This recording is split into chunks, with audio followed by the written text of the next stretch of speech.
السلام عليكم ورحمة الله وبركاته. إن الحمد لله نحمده ونستعينه ونستغفره ونعوذ بالله من شرور أنفسنا وسيئات أعمالنا. من يهده الله فلا مضل له ومن يضلل فلا هادي له. أشهد أن لا إله إلا الله وحده لا شريك له وأشهد أن محمدا عبده ورسوله لا نبي بعده. يا أيها الذين آمنوا اتقوا الله حق تقاته ولا تموتن إلا وأنتم مسلمون.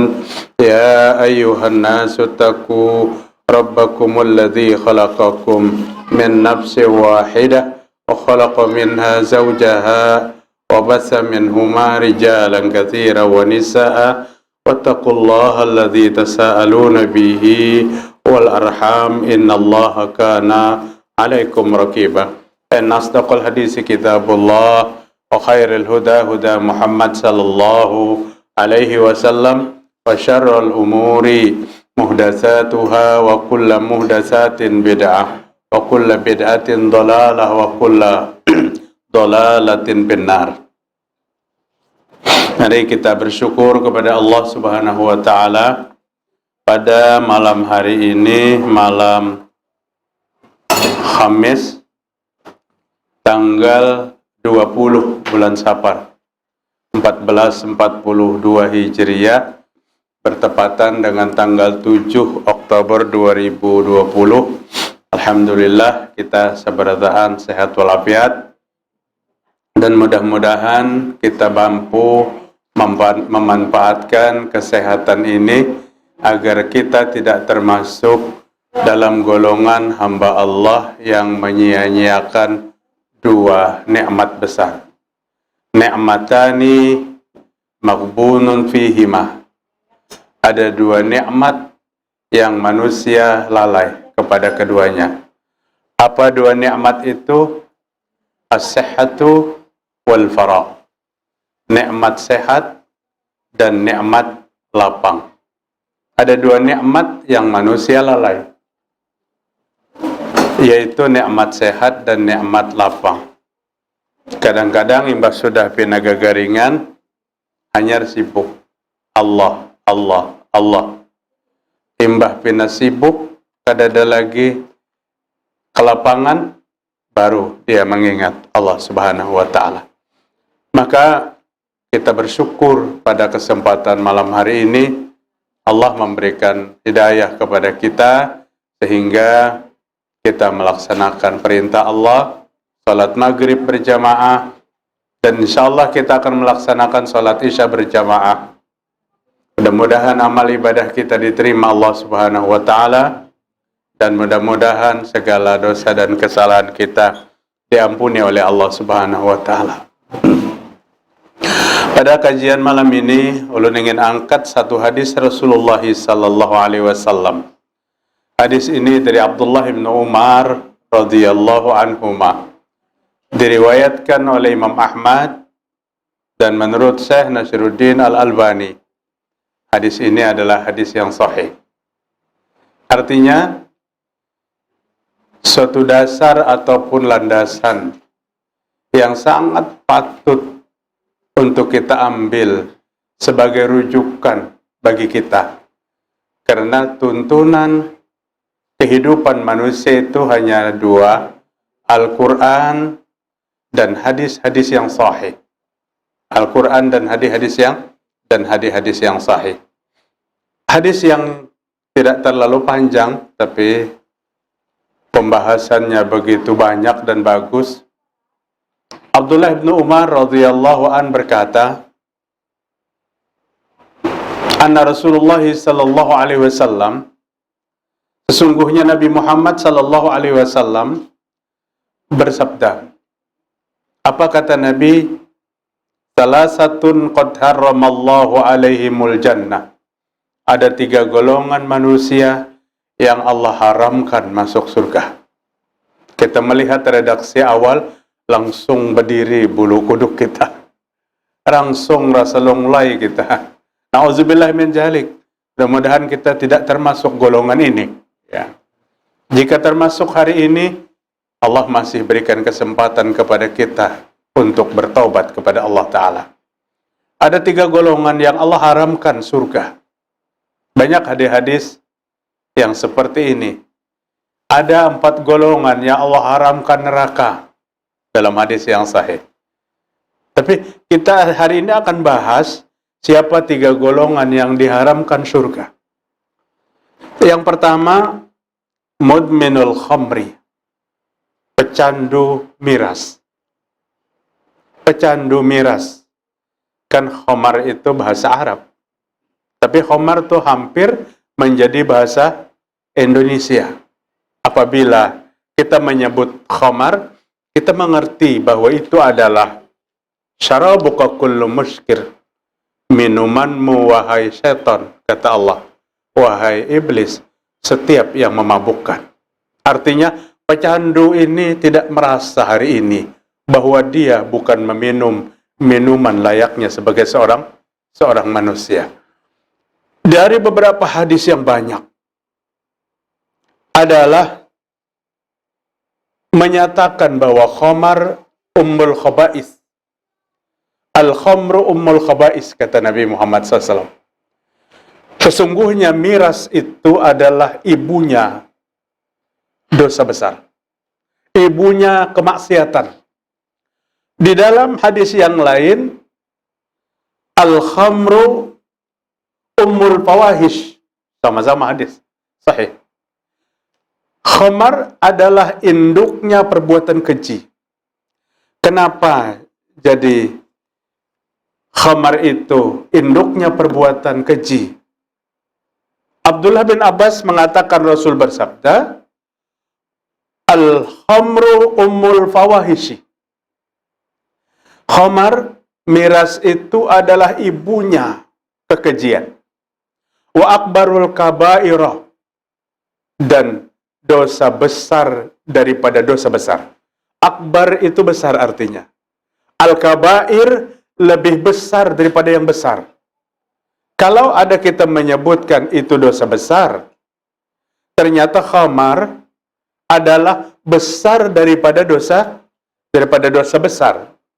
Man syaribaha, siapa yang kecanduan meminumnya, waqa ala ummihi wa khalatihi wa ammatihi, maka mungkin dia akan berzinah kepada ibu kandungnya, mungkin dia akan berzinah kepada khalah. Khalah itu saudara ibunya tapi perempuan. Wa ammah itu saudara bapaknya tapi perempuan. Orang yang sudah mabuk itu kada kontrol lagi berpikir,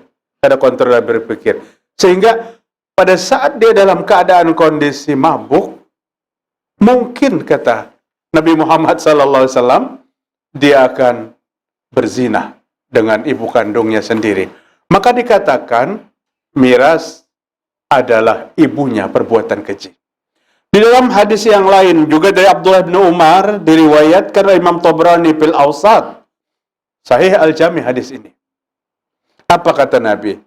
Al-khamru ummul khaba'is. Khamar adalah ibunya keburukan, kemaksiatan. Kalau tadi ibunya kekejian, ibunya kemaksiatan. Kenapa dikatakan ibu? Kita yang ada di dalam mushola ini lahir dari seorang ibu. Ibu itulah yang melahirkan. Ada yang 1 orang anaknya, ada yang 3 orang anaknya, ada yang 7 orang, dan ada yang 10 orang. Bahkan ada yang sampai 14-15 orang dengan 1 ibu. Artinya, Nabi mencontohkan khamar adalah, miras adalah induknya segala keburukan. Kenapa? Dari khamar itu lahir segala bentuk kemaksiatan yang lain. Faman syaribaha lam tuqbal salatahu arba'ina yauman. Siapa yang meminumnya, sekali minum maksudnya, maka sholatnya tidak diterima selama 40 hari. Maka sekalinya biasanya, nang orang begawian nang kainnya kada tapi sholat juga. Jadi sholat kada tapi menggawi 40 hari tidak diterima. Sekalipun para ulama menyebutkan jika setelah itu dia bertobat, Allah tetap mengampuni tobatnya. Allah tetap mengampuni taubatnya. Jemaah sekalian rahimakumullah. Abu Hurairah radhiyallahu an berkata, Nabi Muhammad sallallahu alaihi wasallam bersabda dalam sebuah hadis yang diriwayatkan Imam Ibnu Majah dalam hadis yang sahih. Apa kata Nabi Muhammad sallallahu alaihi wasallam? Mudminul khamri ka'abidil wasan. Orang yang mati sedang meminum minuman keras. Dalam hadis yang lain, miras itu masih ada di dalam lambungnya. Maka matinya seperti abidil wasan, penyembah berhala. Auzubillahi min dzalik. Memang Rasulullah sallallahu alaihi wasallam menyampaikan begitu tegas tentang khamar. Jemaah sekalian, rahimakumullah. Para sahabat masa lalu, sahabat Nabi masa lalu, artinya kalau dikatakan sahabat Nabi itu artinya sudah Islam. Sudah Islam. Kalau di zaman jahiliyah kita tidak menceritakan itu pasti. Zaman jahiliyah minuman yang menjadi minuman favorit adalah minuman khamar. Dan mereka memiliki tempat tersendiri. Amun di kampung ulun tuh orang Bahuma ada wadah banihnya. Jadi wadah banih itu ada di rumah. Diolah wadah banih tersendiri. Tempat padi yang dipanen. Para sahabat mereka menempatkan khamar itu pada tempat yang tersendiri. Dan mereka memiliki khamar itu bukan satu botol, bukan satu jerigen, tapi tempat-tempat yang lamun mungkin bahasa kita tuh tajau. Batajau khamar karena jadi minuman favorit. Jadi minuman favorit. Satu hari siapa sahabat Nabi yang kaya raya itu? Abdurrahman bin Auf. Satu hari Abdurrahman bin Auf mengundang sahabat yang lain makan bersama di rumahnya. Diundangnya sahabat-sahabat yang lain makan bersama dengan makanan yang lengkap. Sahabat berhadir pada saat itu. Selesai makan, minuman yang wajib bagi mereka adalah khamar. Selesai makan, minum khamar. Apa yang terjadi setelah itu? Semua yang meminum mabuk, sempoyongan. Kalau mabuk itu kan gak ada kontrol lagi. Waktu sholat sampai waktu itu. Maka Ali bin Abi Thalib ditunjuk untuk mengimami sholat. Ayat yang dibaca oleh Ali bin Abi Thalib, Qul ya ayyuhal kafirun, la a'budu ma ta'budun. Sambungannya, wala antum abiduna ma'abud. Kayak itu kan?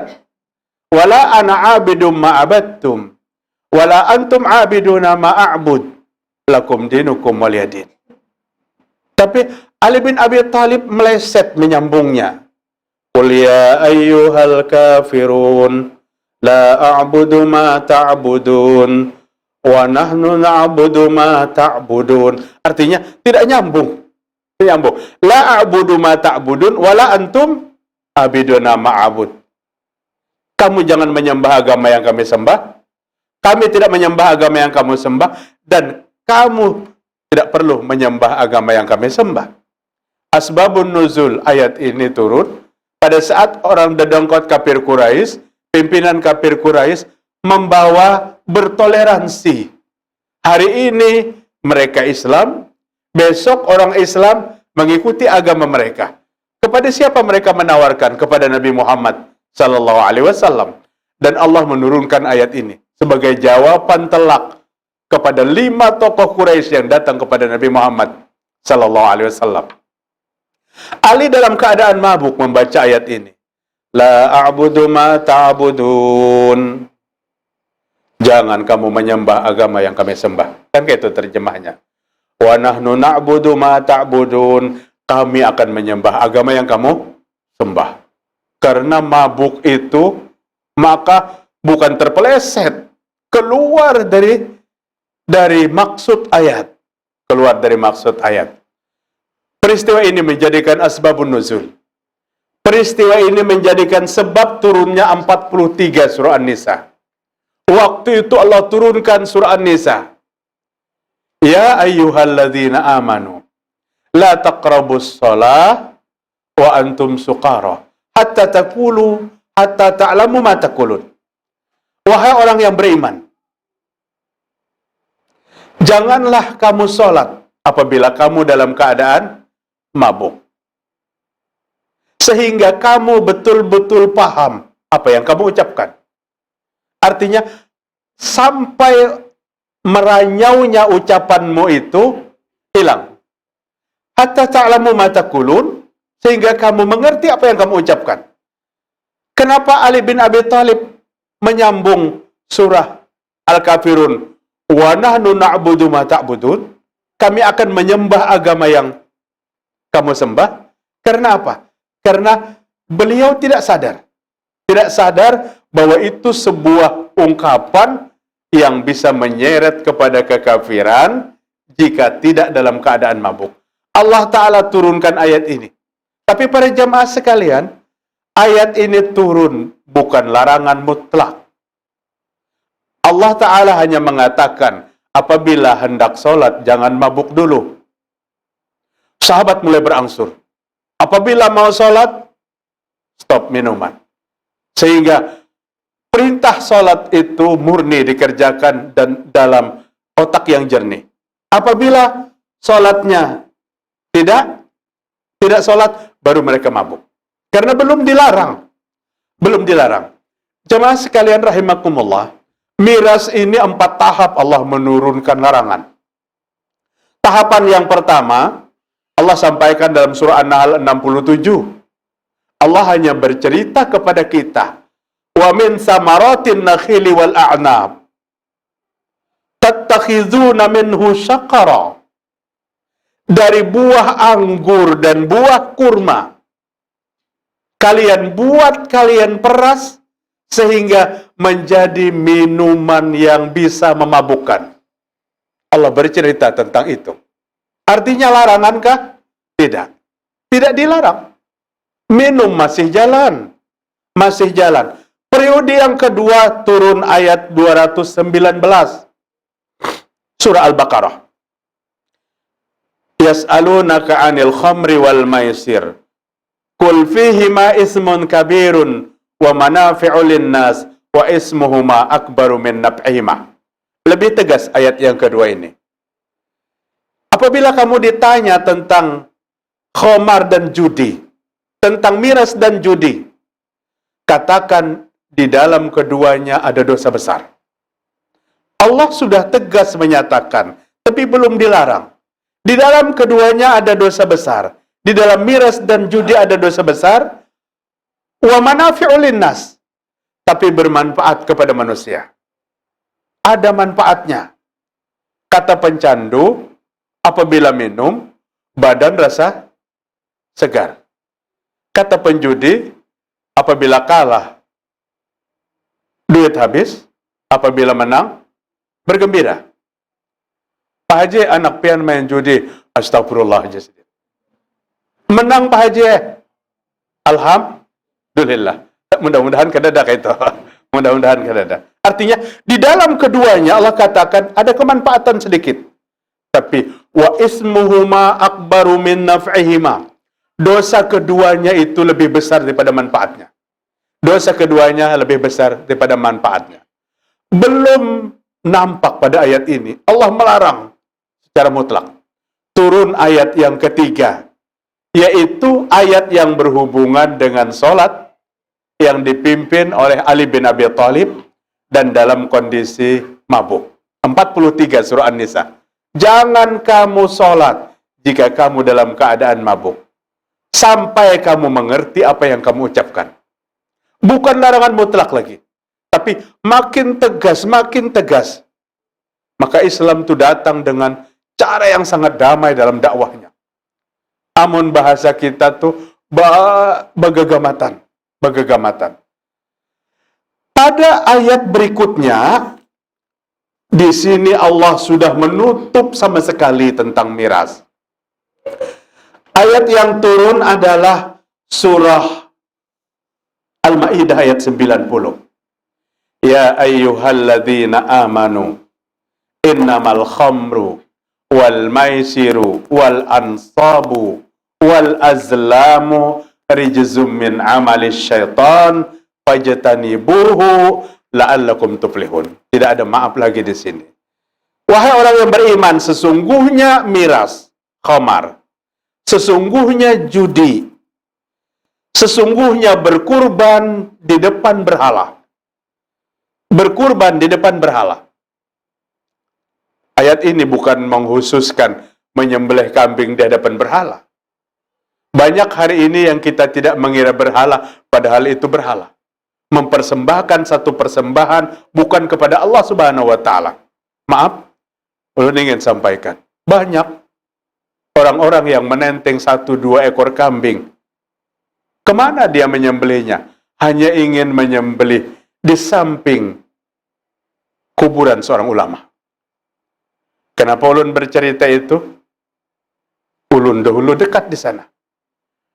Ke makam Syekh Arsyad Al-Banjari, khusus membawa kambing menyembelih di sana. Kemana dia mempersembahkan? Memang dia mengucapkan basmalah. Dia mengucapkan basmalah. Tapi kenapa tidak disembelih di rumah? Tapi kenapa tidak disembelih di sekitar rumah kita? Menyembelih hewan di depan berhala. Bukankah ini ada diceritakan oleh Nabi? Di zaman Bani Israel. Di zaman Bani Israel, petualangan 2 orang laki-laki yang berjalan dari kampung ke kampung. 2 laki-laki muslim ini dari kampung ke kampung, akhirnya mereka melewati perkampungan penyembah berhala. Sekampungan penyembah berhala. Dan peraturan yang mereka buat di kampung itu, tidak boleh orang lewat di tempat ini, kecuali memberikan persembahan kepada berhala-berhala mereka. Bagi yang tidak muslim, bagi yang tidak beragama Islam, bagi yang tidak berkeyakinan Allah sebagai Tuhan, mempersembahkan itu. Tapi 2 laki-laki ini adalah seseorang yang meyakini Allah Tuhannya. Penduduk kampung dengan tegas peraturannya tidak boleh lewat. Jika harus memaksa, maka mereka akan dibunuh. 2 orang laki-laki ini berkata, kami tidak memiliki apa-apa untuk berkorban kepada berhala kalian. Jadilah negosiasi, tawar-menawar. Kata penduduk kampung, qarrib walau zubaban. Hadis sahih. Berkorbanlah kepada berhala kami, sekalipun dengan mempersembahkan seekor lalat. Tangkap itu seekor lalat, persembahkan kepada berhala kami. Cukup. Itu tanda kalian berkorban. Melihat ringannya persyaratan, padahal akidah hancur pada saat itu, salah satu dari seorang laki-laki ini, kata Nabi Muhammad SAW, maka dia berusaha untuk mendapatkan seekor lalat dan dia persembahkan kepada berhala itu. Fakharru sabilah. Dipersilakan dia meneruskan perjalanan. Wal akhar, dan yang satu diminta untuk melakukan yang sama. Apa katanya? Berkata, ma taqarraba bi'abdin ila dunallah azza wajalla. Aku tidak akan berkorban kepada seseorang, kepada siapapun, kecuali kepada Tuhanku Allah Ta'ala azza wa jalla, yang maha besar dan yang maha mulia. Aku kan bisa berkorban kepada siapapun kecuali kepada Allah. Fadarabu unuqahu, kata Rasul. Maka dipotonglah leher laki-laki yang satu itu. Artinya dibunuh. Nabi bercerita. Penutup hadis Rasul katakan, 2 laki-laki ini, satu masuk surga dan satu masuk neraka. Yang mana yang masuk surga ya Rasul? Laki-laki yang rela mempersembahkan kepada Allah jiwa, raganya, nyawanya. Dia mati, tapi dia tidak berkorban untuk berhala. Itulah yang masuk surga. Dan laki-laki yang pertama masuk neraka. Jemaah sekalian rahimakumullah. Di dalam ayat ini, Al-Maidah 90, Al-Ansab, berkorban untuk berhala, adalah perbuatan syaitan. Wal azlam, azlam itu mengundi nasib dengan anak panah. Mengundi nasib dengan anak dengan anak panah. Ini semua perjudian di zaman jahiliyah. Kalau orang jahiliyah itu judinya bukan sekedar ini saja. Mereka duduk di pinggir jalan, kemudian mereka melihat wanita yang sedang hamil. 7 bulan, 8 bulan hamilnya. Mereka berjudi. Kamu tebak, anaknya laki-laki perempuan. Kata yang satu perempuan. Yang satu laki-laki. Berapa taruhannya di antara kita? Deal taruhannya. Sekian. Maka ditangkapnya wanita itu. Dibelahnya parut wanita itu. Dan diangkatnya bayinya. Dan mereka berkata, hari ini aku yang menang. Luar biasa hancur. Perjudiannya di zaman jahiliyah. Nah, apalagi mengundi nasib dengan anak panah dan macam sebagainya. Rijzum min amali syaitan. Semua itu perbuatan syaitan. Yang mana perbuatan syaitan? Khamar, judi, berkorban untuk berhala, dan mengundi nasib.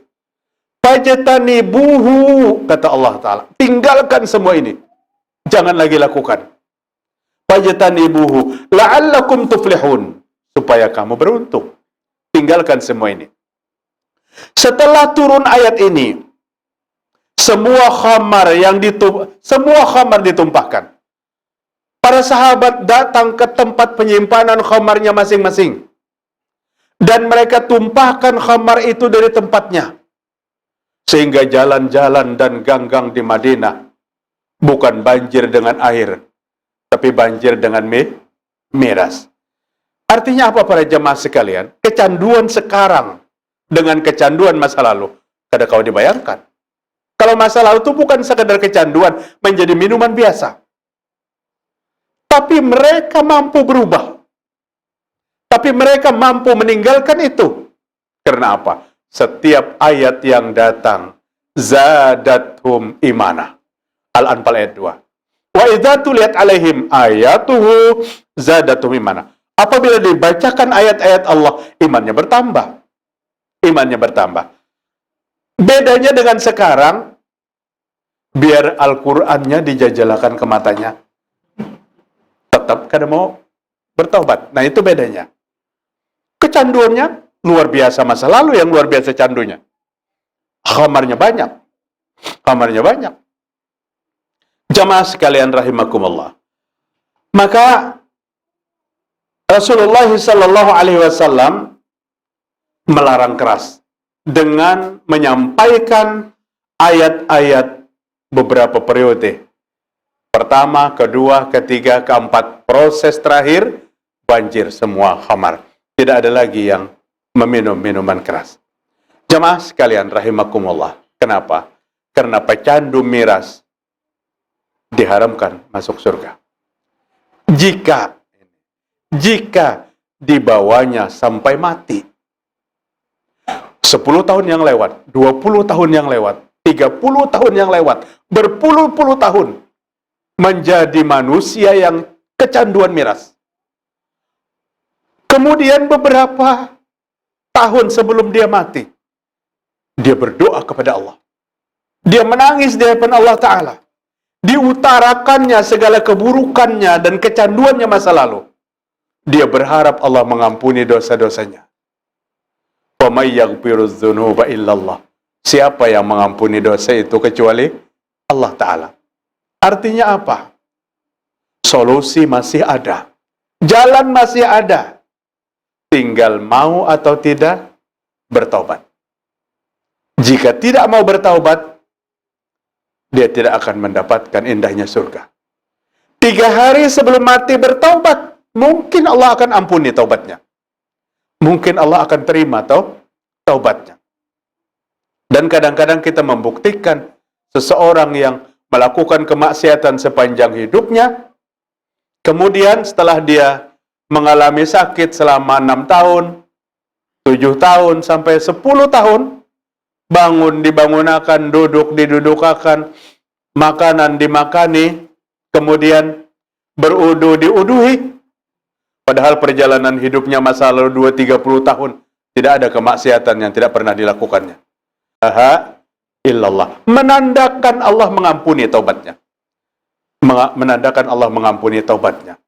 Artinya kuncinya apa? Pecandu miras apapun kita, kuncinya mau atau tidak kita bertobat kepada Allah. Jika kita tidak mau bertobat, maka Nabi katakan, dosa miras dibawa sampai mati, dia tidak akan mendapatkan indahnya surga. Yang kedua, siapa yang tidak akan mendapatkan surga? Wal aqu, anak durhaka. Al-aq, anak yang durhaka kepada kedua orang tuanya. Ini adalah dosa besar. Durhaka adalah dosa besar. Taat adalah ketakwaan yang besar. Maka kita jangan berpikir takwa itu hanya sholat, puasa, zakat, haji. Berbuat baik kepada kedua orang tua itu adalah satu ketakwaan yang amat besar. Satu ketakwaan yang amat besar. Durhaka kepada kedua orang tua, satu dosa yang amat besar. Rasulullah sallallahu alaihi wasallam menyampaikan dalam hadis yang sahih bahwa durhaka kepada kedua orang tua itu adalah al-kabair, dosa besar. Imam Az-Zahabi menulis kitab namanya Al-Kabair. Di dalam kitabnya dia mengumpulkan 76 dosa besar. Maka di dalam 76 itu ada dosa yang besar tercantum di sana. Apa? Durhaka kepada kedua orang tua. Abu Hurairah radhiyallahu an berkata, Rasulullah sallallahu alaihi wasallam bersabda, mal'unun man aqal walidayhi. Terkutuk orang yang durhaka kepada kedua orang tuanya. An Amr ibn Murrah al-Juhaini radhiyallahu an. Qala ja'a rajulun ila Nabi sallallahu alaihi wasallam. Telah datang seorang laki-laki kepada Nabi Muhammad sallallahu alaihi wasallam. Wa qala, dan laki-laki tadi berkata, syahidtu an la ilaha illallah wa annaka Rasulullah wa sallaitul khamsa wa addaitu zakata mali wa sumtu Ramadan. Ya Rasulullah, saya sudah bersahadat, artinya sudah masuk Islam. Syahidtu an la ilaha illallah. Saya mengucapkan syahadat, tidak Tuhan melainkan Allah, dan engkau adalah utusan Allah. Wa shallaitul khamsa, dan saya sudah rutin mengerjakan salat 5 waktu. Wa zakata mali, dan saya berzakat atas hartaku. Wa sumtu Ramadan, dan saya berpuasa di bulan Ramadan. Baru sampai di sini, sahabat laki-laki itu berkata, maka Nabi potong perkataannya. Qal, maka kata Nabi bersabda, man mata ala hadza. Jika kamu mati dalam kondisi seperti itu. Apa tadi kondisinya? Dia sudah bersyahadat, dia sudah sholat 5 waktu, dia sudah mengeluarkan zakat, dia sudah berpuasa. Kamu mati pada saat itu, man mata ala hadza kana ma'an nabiyyin wasiddiqin wassyuhada wassolihin hadza wa nasaba asabi'i. Maka kamu nanti di hari kiamat di surga akan berkumpul dengan nabi-nabi, akan berkumpul dengan orang-orang mati syahid, akan berkumpul dengan orang siddiqin. Nabi mengacungkan 2 jari seperti ini. Apa ini maksudnya, Pak? Jauh, dekat? Dekat. Seperti ini, telunjuk tengah dengan telunjuk. Makanya Nabi itu kayak ini, terjauh sedikit. Terjauh sedikit. Tapi seperti ini kata Rasul. Ikam lawan aku karena di surga itu parak benar. Luar biasa, Pak. Salat, zakat, puasa. Bersyahadat dengan baik. Tapi hadis terakhir dari hadis ini yang menjadikan kita terenyuh. Apa kata Nabi? Malam ya'uqqa walidayhi. Asal kamu bukan anak durhaka kepada kedua orang tuamu. Jika kamu anak durhaka kepada kedua orang tuamu, yang 4 macam ini rontok. Yang 4 macam ini terhapus. Terhapus yang 4 macam. Apa? Syahadatnya, sholatnya, zakatnya, puasanya. Jamaah rahimakumullah. Di waktu ibunya Imam Hasanul Basri wafat. Ibunya seorang budak, budaknya Ummi Salamah. Jadi Imam Hasanul Basri itu tahun 21 Hijriah lahir dari seorang wanita budak. Tapi Islam kan kada pernah melihat status manusia. Dia menjadi ulama besar, menjadi ulama tabi'in. Meninggal ibunya, menangis Imam Hasanul Basri. Menangis sejadi-jadinya. Sehingga murid-muridnya iba dan berkata, wahai guruku, sampean itu ulama. Sampean itu ulama, kenapa tangisnya kada bisa dihentikan? Kan biasanya nang menangis benar tuh, nang sayangnya lon kuitan tuh terlambat. Kayak itu kalau lagi sidin hidup disia-siakan, blak mati mendadak sidin, ya nang nangis benar ngungui. Tapi terlambat. Kenapa pian? Wahai Syekh Hasanul Basri jadi menangis. Apa kata Imam Hasanul Basri kepada murid-muridnya? Aku tidak pernah menangisi kematian. Karena kematian itu akan datang kepada siapapun. Tapi tahukah kalian apa yang kutangisi hari ini? Pada saat ibuku masih hidup, pintu surga terpampang di depan mataku. Pintu surga ada di depan mataku. Pada saat ibuku sudah tiada, itu sudah sirna. Taat lawan orang tua itu waktu lagi hidup. Pintu surga ada di hadapanku, kata Imam Hasanul Basri. Nabi naik ke mimbar, tek, tek, tek. Jibril berbisik di telinga Nabi Muhammad SAW. Apa kata Jibril?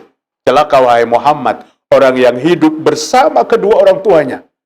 Tapi ayah dan ibunya itu tidak mampu menghantarkannya ke surga. Maksudnya apa? Dia tidak manfaatkan doa orang tuanya untuk dimasukkan ke surga. Ibu kita, bapak kita yang ada bersama kita, kita mintai dia berdoa. Jangan dimintai berdoa supaya rezeki yang banyak aja. Jangan. Bagus saja pang berdoa, mak doakanlah mudahan usaha lancar, rezeki banyak. Tapi ada yang sangat penting. Ibu-ibu, ada yang sangat penting doa kita. Apa? Doakan kami, ulun dan anak ulun masuk surga, mak. Mudahan kayak masuk surga. Ini yang menjadi Imam Hasanul Basri. Pintu surga ini ada di hadapanku di waktu mamaku masih hidup. Tapi pada saat mamaku mati, itu tidak ada lagi. Sekalipun Rasulullah SAW masih memberikan kesempatan-kesempatan yang banyak, sekalipun orang tua sudah meninggal dunia, untuk taat kepada orang tua dengan cara-cara yang Nabi ajarkan. Beribadah, bersedekah, berinfak, diniatkan untuk orang tua kita. Banyaki mendoakan, tahajud orang tua kita. Allah angkat ke tempat yang tinggi di surga, diberikan pakaian-pakaian surga. Ya Allah ya Rabb, dari mana didapatnya ini? Dosa hamba ini banyak benar waktu di dunia. Ibadah hamba sangat sedikit, tapi hamba dimuliakan pada tempat yang tinggi di surga. Apa dijawab Allah kepada kedua orang tua kita? Bistighfari wala dikalaka. Dan terjadi lawan kita, lawan orang tua kita. Ini karena permohonan ampun anak-anakmu waktu di dunia. Anakmu nang 10 hikung di dunia itu memintakan ampun ke seluruhnya kepada dosa-dosamu. Sehingga dosa yang banyak bagi orang tuanya diampuni oleh Allah Subhanahu wa ta'ala. Asal satu, orang tua jangan membawa dosa syirik. Karena dosa syirik itu, siapapun yang memintakan ampun, tidak ada yang bisa. Allah tidak akan mengampuni, kecuali pelaku bertaubat sebelum datangnya kematian. Jemaah rahimakumullah. Hadis dari Abu Umamah radhiyallahu an. Apa? Salah satu la yuqbalu lahum sarfan wala ajlan. Ada 3 macam perbuatan buruk yang Allah tidak menerima amal wajib dan amal sunnah. Nang kita gawe di dunia ini kan 2. Wajib dan sunnah. Masuk ke masjid, kita kerjakan tahiyatul masjid, itu sunnah. Setelah azan berkumandang, ada lagi sholat 2 rakaat bagi yang mau, itu sunnah. Setelah iqamat dimulai melaksanakan sholat maghrib itu wajib. Itu wajib. Datangnya bulan Ramadan kita puasa sebulanan. Habis Ramadan mengeluarkan zakat fitrah. Ini ibadah-ibadah wajib. Allah tidak akan terima yang wajib dan yang sunnah bagi yang 3 macam nih. Siapa yang 3 macam ini? Akun yang pertama. Anak durhaka kepada kedua orang tua. Luar biasa bapak-bapak ibu-ibu. Ini harus kita selesaikan selagi sidin hidup. Banyak-banyak kita meminta ampun karena kita tersalah. Tersalah. Kadang-kadang kita kada sabaran. Kada sabar. Jangan pun dibentak. Jangan pun dicelengi. Wala taqul lahuma uffin. Jangan katakan kepada keduanya, cih, itu pun Al-Quran. Allah Ta'ala melarang. Apalagi hendak terbalik mata mencelengi kuitan. Sampai menangis orang tua. Karena apa? Karena jahatnya anaknya. 3 macam. Pertama, durhaka kepada kedua orang tua. Artinya, jika itu ada pada seseorang, selesaikan sebelum kita meninggal dunia. Wal mannan. Ternyata ini buruk juga perbuatan yang kedua ini. Al-mannan itu orang yang mengungkit-ungkit pemberian. Gawiannya kada bermodal, hanya berpender. Kebetulan yang kita bantu ini sukses. Sukses di dunianya. Nang membantu sudah mulai menurun. Ujar nang membantu tuh pina-pira gaharat benar. Dulu ke Banjar aku nang menampunginya tuh. Jangan diungkit. Seberataan ini kita diberi oleh Allah Ta'ala adalah Allah mengungkit pemberiannya. Kadada. Allah tidak pernah mengungkit pemberian sehingga Allah benci kepada kita yang hanya sedikit memberi tapi mengungkit pemberian. Dan dosa ini harus taubat. Dan yang ketiga, mukadzibu bil qadar. Mendustakan takdir. Mendustakan takdir. Kada percaya dengan takdir. Ini adalah dosa besar. Coba sekalian rahimakumullah. Ada seorang laki-laki datang kepada Ibnu Abbas setelah Rasul sudah wafat. Bismillah. Atha bin Abi Rabbah berada di samping Ibnu Abbas. Atau ini seorang ulama hadis, ulama tabi'in. Sedikitlah, belum habiskanlah. Nah. Jadi Atha ini ada bersama Ibnu Abbas. Ibnu Abbas hidup 60 tahun lebih setelah Nabi wafat. Datang laki-laki kepada Ibnu Abbas. Ya Ibnu Abbasin, wahai Ibnu Abbas, wahai sahabat Nabi. Hatabtu mra'atun fa'abat antan kihahu. Aku melamar seorang wanita, tapi lamaranku ditolak. Dia tidak mau menikah denganku. Kada mau menikah lawan aku. Lamarannya ditolak. Tapi wahatabaha ghairi fa'ahabbat. Dan setelah aku kada diterima, datang laki-laki lain melamarnya. Maka diterimanya. Sakit kada hati biasanya tak?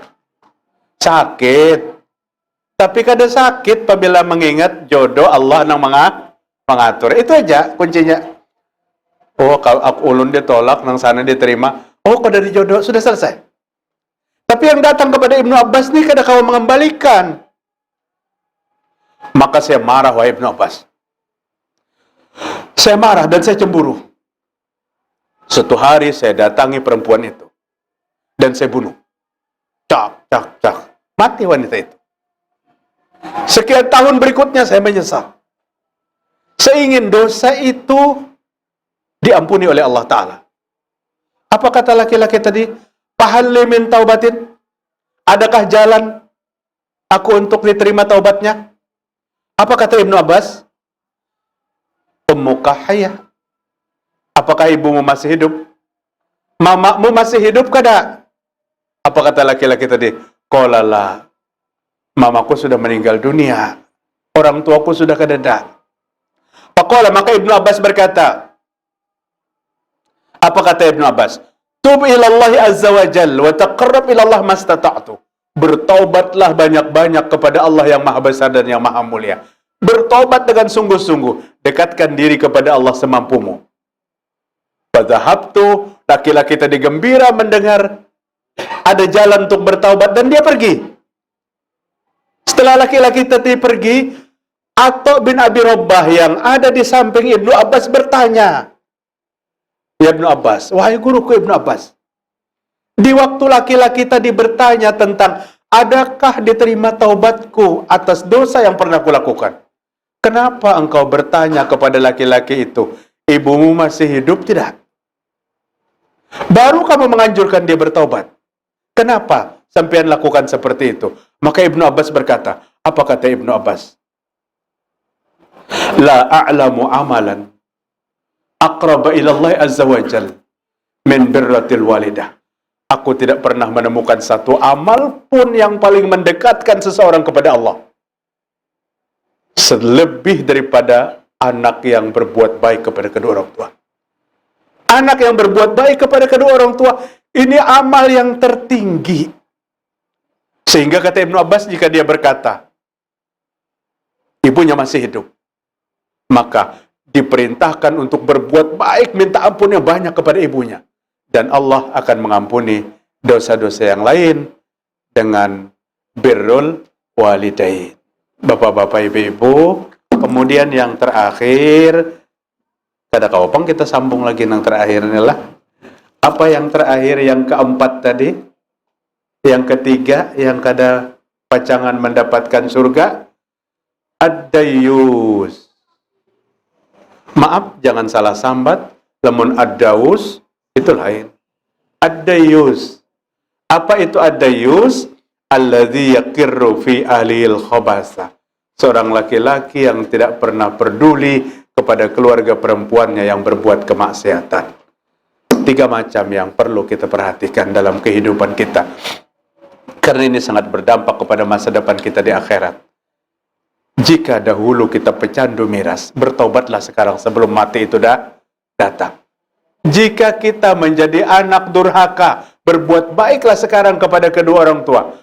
Jika orang tua kita mati, bertaubatlah kepada Allah, doakan kedua orang tua agar Allah mengampuni segala dosanya.